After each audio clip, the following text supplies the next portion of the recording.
Hello friends, இன்றைக்கி நம்ம தையல் மிஷினுடைய ப்ரெஷர் ஃபுட் ஹோல்டர் உடஞ்சதுன்னா அதை எப்படி ரிமூவ் பண்ணிவிட்டு புதுசாக வாங்கிட்டு வந்து அதை எப்படி வந்து மாற்றணும் அப்படின்றத தான் இந்த வீடியோவில் நம்ம பார்க்க போகிறோம்.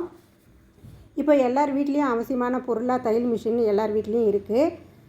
ஸோ மிஷினில் சின்ன சின்ன ஃபால்ட்டு வரும்போது எல்லாத்துக்கும் நம்ம மெக்கானிக்கு கூப்பிடாமல் நாம்ளே சின்ன சின்ன ஃபால்ட் எல்லாம் சரி பண்ணிக்கலாம். இப்போ பாருங்கள் எப்படி உடஞ்சிருக்குன்னு. இது எப்படி உடஞ்சிதுன்னா, தையல் விட்டு போன ஒரு ஜீன்ஸ் பேண்ட்டை வந்து நான் தைக்கும்போது எனக்கு உடஞ்சிடுச்சு.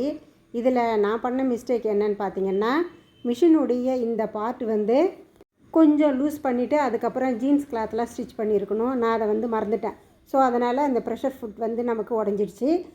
சரி, புதுசாக இப்போ நான் வந்து ப்ரெஷர் ஃபுட் வாங்கியிருக்கேன். அதுக்கு முன்னாடி உடஞ்சதை இந்த ஸ்க்ரூவால் லூஸ் பண்ணிவிட்டு எடுத்துக்கிட்டேன். இப்போ புதுசாக வாங்கினதை நம்ம ஃபிட் பண்ணிக்கலாம். இந்த ப்ரெஷர் ஃபுட்டோடைய ப்ரைஸ் பார்த்திங்கன்னா 50 ருபீஸ்.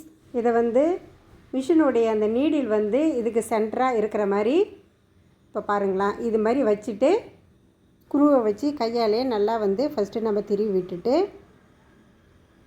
அதுக்கப்புறம் நல்லா டைட் பண்ணிக்கலாம். இப்போ பாருங்களா, ஊசி நல்லா சென்டரில் ஃப்ரீயாக போய் வருது பாருங்கள். சப்போஸ் நீடில் வந்து இடிக்கிற மாதிரி இருந்துச்சுன்னா இதை வந்து கொஞ்சம் லூஸ் பண்ணிவிட்டு முன்ன பின்ன அட்ஜஸ்ட் பண்ணிவிட்டு கரெக்டாக நம்ம வச்சுக்கலாம். அது போல் வைக்கும்போது நீடில் வந்து நல்லா அந்த சென்டரில் ஃப்ரீயாக போய் வர மாதிரி நம்ம பார்த்துக்கணும். அவ்வளோதான், நல்லா ஃபிட் பண்ணியாச்சு. தையல் மிஷினுக்கு அப்பப்போ நம்ம ஆயில் போட்டு நல்லா வந்து துணியால் வந்து நல்லா தொடச்சி நம்ம எடுத்துக்கணும்.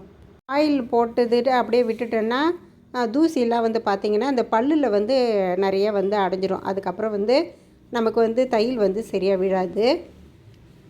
அதனால் வந்து ஆயில் போட்டுட்டு அப்பப்போ நம்ம வந்து ஒரு பழைய கிளாத் வச்சு நல்லா தொடச்சி எடுத்துடணும். தேங்க்ஸ் ஃபார் வாட்சிங்.